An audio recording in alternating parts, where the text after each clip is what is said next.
What's going on, everyone? I'm just a typical, average American here today to react and learn about amazing facts about Canadian history. In typical kind of American fashion, I know a bit about American history, or at least the American history they tried to teach me growing up in school. Not a lot of it stuck, but they also taught us a bit about world history, but shockingly little about Canadian history, which is very strange to me, but I'm gonna remedy that today. And I'm very excited in particular for this video because we have this Canadian YouTuber, JJ, who is gonna go through the Canadian passport, which I didn't know has a lot of little Canadian historical moments and cultural moments in the passport that the Canadian government has kind of selected as important to include. And he's going to go through those and explain that to me, which sounds perfect. It sounds like a nice variety of different stuff, different important Canadian historical moments that I guarantee I have not heard the vast majority of ever. So I think this is going to be good for me. This is going to be exciting and entertaining and new stuff for me, which I'm excited for. So let's take a look. Every page of the Canadian passport has an interesting little photographic montage of scenes from Canadian history or pictures of important Canadian... Wait, did that one have hockey?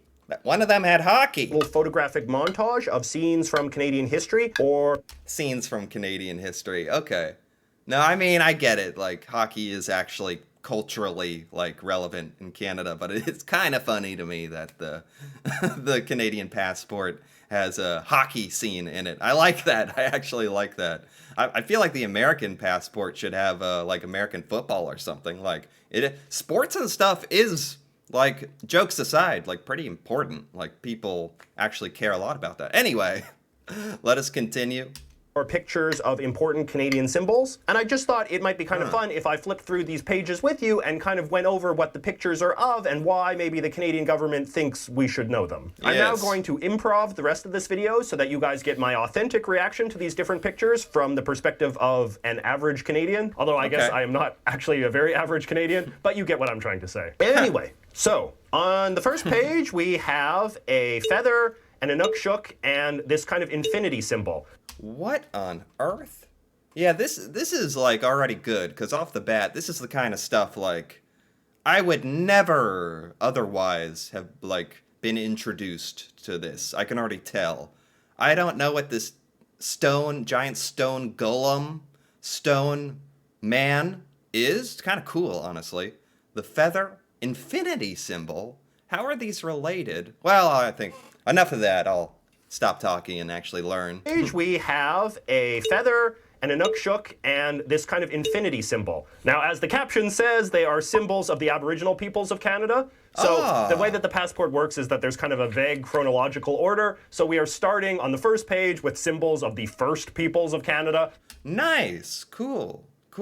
I haven't actually gotten an opportunity to watch too many Canadian YouTube videos or stuff like that react to stuff about Native Canadians, Aboriginal history, so I'm actually glad this is on the list. The Aboriginal peoples of Canada. And the way that the Canadian government sort of conceptualizes Aboriginal people is that they're slotted into three different categories. The feather is the symbol of the sort of people we would describe as being sort of the traditional North American Indians, in Canadian parlance often called the First Nations of Canada. This includes all of the most famous and iconic Native American tribes and nations, you know, the Iroquois, the Mohawk, the Cree, the Haida. So this is the... Okay, some of these tribes have exist in the United States as well, so that's interesting. First group, the First Nations, and the feather is kind of a symbol of their culture. And then you have the Inukshuk, which is like this sort of humanoid rock formation that is associated with the Aboriginal people of the northern part of Canada. How the heck did they build this thing? This is how did they build the pyramids of Egypt type stuff? How gigantic is this? I need a human being to stand next to it. It's pretty cool. I gotta give it that. And it's culturally relevant, not just cool, but very cultural. But for me, I tend to just like cool stuff, so that's good too. The people that we used to call Eskimos, but we now call Inuit. And then you Okay. have this infinity symbol, which is kind of interesting because that is the symbol of the so-called Métis people of Canada. And the Métis people of Really? Canada are, well, like historically, the Métis people are considered the offspring I have heard of Inuit, by the way. northern part of Canada, the people that we used to call Eskimos, but we now call Inuit. Yeah. That's very true. I haven't thought about that. Some Americans probably still say Eskimo and don't realize that the naming convention has changed, but I've heard of Inuit as well. I associate that with cold, basically. I don't know much of anything about it. The offspring of like 19th century French Canadian fur traders and then indigenous people that lived in sort of the prairie region of Canada. At one time, these were people that were very looked down upon. They were called like the half-breeds because they were half white and half Indian. But, you know, they developed an interesting culture. I just learned a bit about like the formation of what became Quebec and the French history there. So this is actually Native Canadians that were some of the first French inhabitants of Canada, having children and families with some of the Native Canadians, if I understand. It's people that lived in sort of the prairie region of French Canadian fur traders and then indigenous people that lived in sort of the prairie region of Canada. At one time, these were people that were very looked down upon. They were called like the half-breeds because they were half white and half Indian. But, you know, they developed an interesting culture of their own in sort of the plains area of Canada and are now sort of recognized as being a distinct Aboriginal community. Although these days, the definition of who is and isn't a Métis person is becoming a little bit more expansive and contested because you have a lot of Canadian people that have some Aboriginal blood and want to claim an Aboriginal identity. And Métis is sort of this ready-made identity for those sorts of people. But people that have a more historic Métis identity are quite defensive and protective of that name. Anyway, that's page number one. So page number two, we have a boat and we have Samuel de Champlain, the father of New France. So I'm glad he I'm glad he went and gave his title, because I was about to say, oh, Samuel de Champlain. That sounds so darn familiar. I think I literally just learned about him like a week or two ago, and I already was like, gosh, that's on the tip of my tongue. Founder of New France. Right. So Champlain is considered like the founder of European Canada. He was a French explorer who came to this continent in the 16th century. He became the first governor of the colony of New France and established various settlements that rose up into being big Canadian cities. One of the big differences between Canada and America is that the conventional Canadian origin story begins with French migration, not British. Yeah. That's fascinating, actually, to think about it like that. I'm really liking how the Canadian passport is like going through Canada chronologically with these like big moments. I really like this. I really do. Okay, and then on the next page, we have fast forwarded quite a bit, and we now have a picture that depicts the founding of modern Canada in 1867. This is a famous painting of the 19th century politicians who wrote the modern Canadian Constitution. Wow, I've never seen this painting before. It reminds me exactly of American paintings and American depictions of like signing the American Declaration of Independence and Constitution and stuff. It's literally, even the style, what they're wearing, and like their hair, everything looks the same. That's funny. They are called the Fathers of Confederation, sort of Canada's founding fathers moment. Yeah, founding fathers, fathers of Confederation. Okay. And we can see at the top here, there is a little quotation. It says, "A great nation, great in thought, great in action, great in hope, and great in position." And it is by the Right Honorable Sir John A. Macdonald. And the Right Honorable Sir John A. Macdonald was the first Prime Minister of Canada. He is... Oh, I didn't know that. Oh, that's bad of me. That's bad of me. John A. Macdonald. That's like, that's equivalent to like someone not knowing the first president of the United States. I hope there's a lot of Canadians out there who don't know the first president of the United States. That would make me feel a lot better. Is actually the man standing George Washington, by the way. right here in this window. I find it a little bit funny that the passport's history skips straight from the French explorers founding the colony of New France to the Constitution of Canada being written in 1867. It really sort of glosses over everything that happened between those two dates, the most notable of which was, of course, the British conquering French Canada. Okay. Right. That's a good point. Skips a little bit there. I wonder why. I wonder why. I know there's only so many historical moments that can be included in the passport, but is that like a touchy subject or something, or just like you can only fit so many things, so maybe there's like very, very critical Canadian moments that had to make the cut and others couldn't, and there's obviously so much history. You could write a history book about it. Can you believe that? There's probably books out there with this stuff in it, huh? Imagine that. Okay, and then on the next page we have two photos. We have a photo of a train, and we have a photo of a guy hammering a spike into a railroad. And then it says, "The Last Spike, 1885." So this is another very, very famous photo from Canadian history. It might even be the most famous photograph in Canadian history. Wow. This is well, see, that's why this is good for me. The most famous photograph in Canadian history right there. I've never seen this. It's pretty cool. What is this? They're finishing a railroad?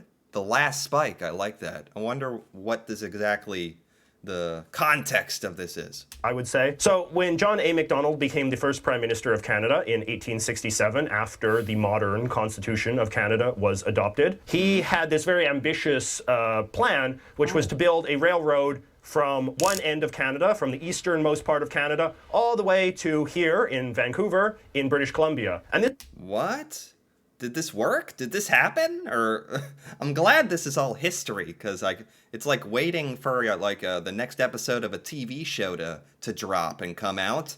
Like, I don't have to wait a week. I don't have to wait 300 years for the answer to this. It already happened, so good. This was an extraordinarily ambitious sort of engineering project for its time. I mean, this was the Victorian era. This was before telephones and this sort of thing. He wanted to build this enormous, enormous railroad. Yeah. And, people said it couldn't be done and blah, blah, blah. But, he did it, and he built it in 5 years. Now, what? Is this railroad still around today? This is what, America is severely lacking, travel around the country. We have highways, for cars, because everyone in America has to have a car. But we don't have any, giant public transport system that, some kind of railway or something that goes all around the country. Anyway, I don't need to ramble about that, but I wish we had it. Or a giant railroad, We do have railroads, but these days it's just for transporting, goods and whatnot. There was a lot of corruption, a lot of shenanigans, a lot of exploitation of Aboriginal people and cheap Chinese slave labor, basically, to get it done. But it was done, and it was done in only 5 years. And it was considered this very heroic accomplishment for this new nation of Canada to build a railroad of this magnitude across the entire North American continent. And when it was finished in 1885 here in British Columbia, there was this big photo op, The Last Spike. I was gonna say, how did they get a photo of this back in the day? But they literally had a photo op, somewhat we're hammering the last spike, we're gonna set it up real good, everyone's gonna get in the crowd, we're gonna do this picture so that some guy in 2023 can react to it on YouTube. That's exactly why they did it. They got the Governor General of Canada and the President of the Railroad to hammer in the final spike in BC. And it was this big deal because it showed, John A. Macdonald's triumph and sort of the triumph of the new Canadian nation. This country of enormous size was able to be unified by the most modern form of transportation that existed in those days. On the next page, we have I like these so far. Railroad spike, the Canadian Constitution, the Canadian Founding Fathers, if you will, Samuel de Champlain. Aboriginal people. These are good. Depiction of Canada's northernmost territories. This is a picture of the Northwest Territories and the Nunavut Archipelago. The Nunavut. That's one of the I don't know much about the Canadian territories at all. I mean, old me didn't even know how far north or south Canada actually went. I think a lot of Americans actually don't, even though we've all seen a map, haven't processed exactly how gigantic Canada really is. So these territories I specifically don't know almost anything about. This is a picture of the Northwest Territories and the Nunavut Archipelago, the northernmost part of the North American continent, which belongs to Canada. And then there's a little photograph here of Joseph Elizar Bernier, and a dotted line which depicts his expedition from 1906 to 1913. I do not think that your average Canadian is very familiar with Joseph Elizar Bernier. I was gonna say, like, am I the only one here who has not heard of this ever? But, one of the themes of this passport is that we have to, give the French Canadians equal billing to the English Canadians. Oh. The northern part of Canada has, of course, been this very inhospitable. That's kind of cool. I definitely don't know much about French Canadian history either. Actually, I probably know. I did recently learn about French Canadian formation, so funny enough, I know a bit about that.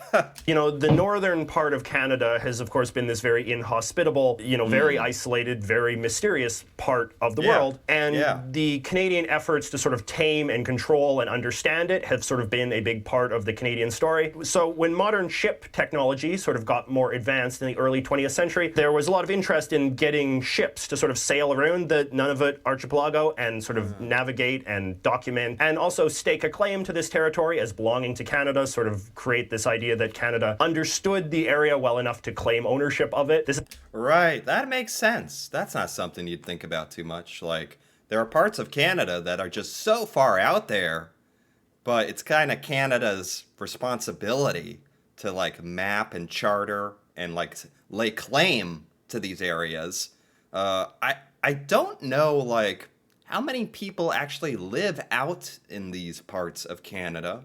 I watched one video about the most northern Canadian town, like as north as you can possibly go. There's only like 100 people who live there. So I'm just like, this is obviously a part of Canada, and I'm wondering, it's such a big part, and like he said, a bit inhospitable and mysterious. So how many Canadians actually live out there? Does sort of create this idea that Canada understood the area well enough to claim ownership of it. This is actually still a contentious matter to this day, just because it is still a very mysterious area where humans don't often tread. But, that there's all this kind of thinking about that there might be oil there might be natural resources there. So Canada really sort of needs to show that it has a claim to this territory and that it can enforce its sovereignty over this territory if it is ever contested by other countries. The purpose of what...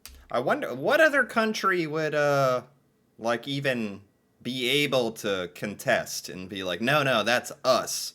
Like, what other, like, Greenland or something? Like, whoa, is that actually a concern? Why this is in the passport is to kind of reinforce this narrative, this idea that Canada has had a historical claim to this area. Canadians have always been interested in sort of this part of the world. And I suppose that it's a tradition that includes our French-Canadian friends as well as the Anglo-Canadians. All right, on the next page, we have the Canadian prairies. And so we see that there's a train. This is probably on John A. Macdonald's famous railroad. There are oil derricks in the background. There is wheat. There is a grain elevator. The Canadian prairies were settled in the 19th century. Lots of immigrants, particularly from Eastern Europe. I didn't know that the Canadian prairies were, like, associated with resources and trade and train traveling and the fields and the oil. I just thought they were like, I've seen some of them in some of the travel videos around Canada. And I'm like, oh, those are nice. But I didn't, this historical context is actually kind of nice to know. Settled this very open, empty part of the continent. They created farms, homesteading, this sort of thing. And their ability to make it an agriculturally prosperous part of North America is considered this great success story. The Canadian wheat fields provide a lot of wheat for the world. The Canadian oil fields in the prairies of Canada are very important as well economically for Canada. I didn't know about the Canadian wheat fields. Or really about the Canadian oil fields, for that matter. Some of the world's largest oil reserves can be found in the prairies of Canada. Another theme of this passport is sort of appeasing all of the regions of Canada, making everyone feel like, you're included and you're appreciated, your contributions. All right, on the next... It's a funny way to put it, but I can... obviously, that's funny, but funny how there's a bit of truth to it. It's like, if there's a Canadian passport and only so many slots for special things and moments around Canada, you want to try to represent all of Canada yet represent all of the time periods of Canada, and I get how that's kind of hard, but so far, I think it's doing a good job. You know, this video goes on quite a bit more. It's quite long. So I think we're gonna stop here for now. I'm very much enjoying this. These historical, like, exactly what I hoped. These historical moments, I've not really heard of any of these before. They're a bit obscure to me as an American. That's caught myself there. Probably not too obscure to Canadians, but to me, this is like hidden knowledge unearthed from the ancient past for me to discover. It's quite fun for me, honestly. I'm enjoying it. So if you're enjoying this as well, feel free to come back for part 2 of this, where I'll continue learning about all this, because this is good stuff. I'm enjoying it. And if you enjoyed this video, feel free to give it a like or leave a comment. And if you're interested in part 2 or more videos like this, me reacting to Canada and Canadian culture and stuff I've never seen, feel free to subscribe for more. And until then, thanks for watching, and see you next time.